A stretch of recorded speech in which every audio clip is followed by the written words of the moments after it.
Does that link in with the 1 second decision? Yes.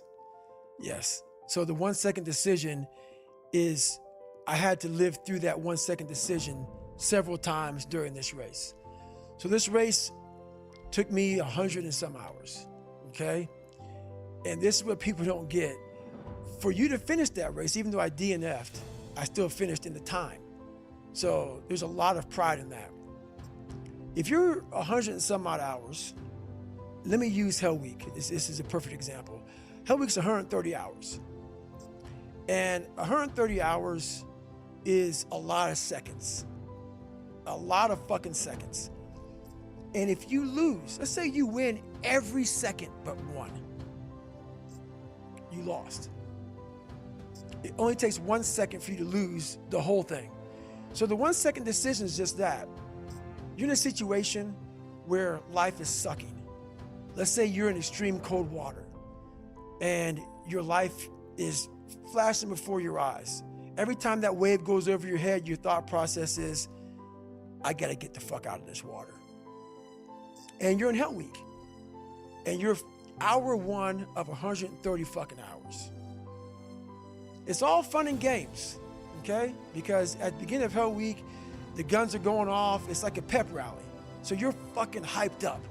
And your boys are linked arms and you're getting sprayed. And it's like a fucking pep rally. The instructors are yelling at you, bombs are going off, concussion grenades, blanks from N60s. Yeah, hoo-yah, fuck yeah, yeah, motherfucker, yeah. But then what they do is they shut that shit off. They shut it off. All that hoo-yah, all that hype gets real quiet. And they march you out to that surf zone for something called surf torture. And it's that water, that Pacific Ocean is cold as shit. So no more pep rally. You're now in your head. You're linked arms with, your brothers beside you. You don't know if they're gonna be there long or not. You don't care. You think about yourself. You lay back and that first wave hits you. Your mind goes straight from hour 2 all the way to hour 130. You can't process 5 days of this shit. You're now in a fuck you, like I gotta get out of here. You're in fight or flight. It's cold, I can't be cold this long. And then this is where that 1 second decision comes in. You forgot every reason why you wanted to be there. You don't care about SEALs. You don't care about any of this shit. You don't care about fighting for your country. You don't care about that gaudy gold trident that they put on your chest. You don't care about any of that shit no more. All you want to do is go back home. You want the warmth. You may want something to eat. You want your girl to hold you. All those things of comfort are there in that 1 second. And this is where people lose. So what I do in that 1 second, because we all think about quitting and shit's hard. But what you have to do in that 1 second is hard to process information during pain. Because that pain takes over and you can't think rationally. You're thinking about fight or flight, save yourself. That's not a rational thought. It's not a thought that's gonna get you through hard times.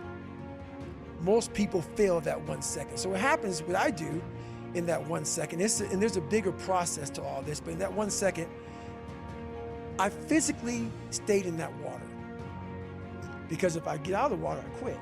So I physically stay in the water, but mentally, I'm on the fucking beach with the fucking instructors. And the instructors, it's cold outside, so they got these parkas on. They got their cup of fucking Joe, and they're warm because they've already been through it. So now it's your turn to go through it. So mentally, I get back with them. I'm still in the water physically, but mentally, I'm back with them. I'm chilling. I got my parka on, and now I'm thinking logically because I'm warm now. Mentally, I'm warm. I've taken that 1 second. Let's not quit yet, Goggins. Let's fucking think about your options. Where are you going to end up if you quit this shit? Where are you going to go? What are you going to say to yourself? Because you know you're going to get warm.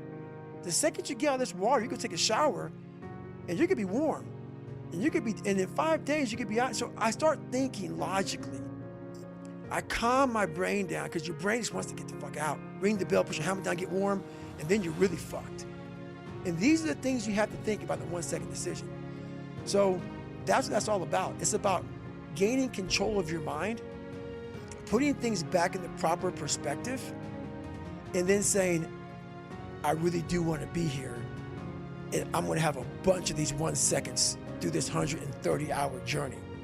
And I have to learn to control these, because if I fail one of these 1 seconds, I will not be a SEAL.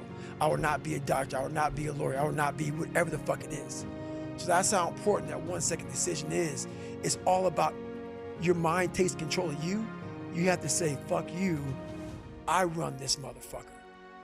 And that's what that's all about. Projecting yourself forward to see what are the consequences of failing, what are the consequences of stopping, is about as powerful of a motivation strategy as I can think of, you know? Because what you're doing is you're trying to optimize right now to stop the discomfort. That's right.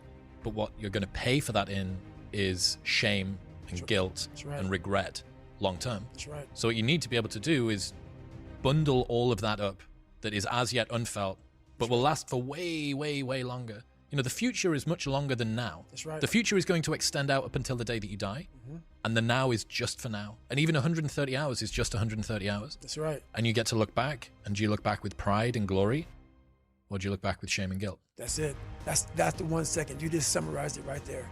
And most people fail those 1 seconds. And then that 1 second leads to 20 years, 30 years, 40 years of fuck. I have people who have been through training with me, Ranger School, SEAL training, Air Force training, and I get calls from them today, and they have great lives. And all they talk about is how they failed in that one moment. And they can't even enjoy their life now because they're now warm. They're now warm. There's no more suffering. There's no more suffering for me either. And we're in the same boat now. But you're suffering, so we're not suffering, but you're thinking about what you could have been. I am exactly what I should have been. And that's where people start to lose it. Because now I realize that in that 1 second. I go through all that. I know how it's going to feel because I failed so many times before. Failure is the ultimate thing, man. I failed so many times before. That's why I don't look at failure anymore as failure. I look at it as my first, second, and third attempt.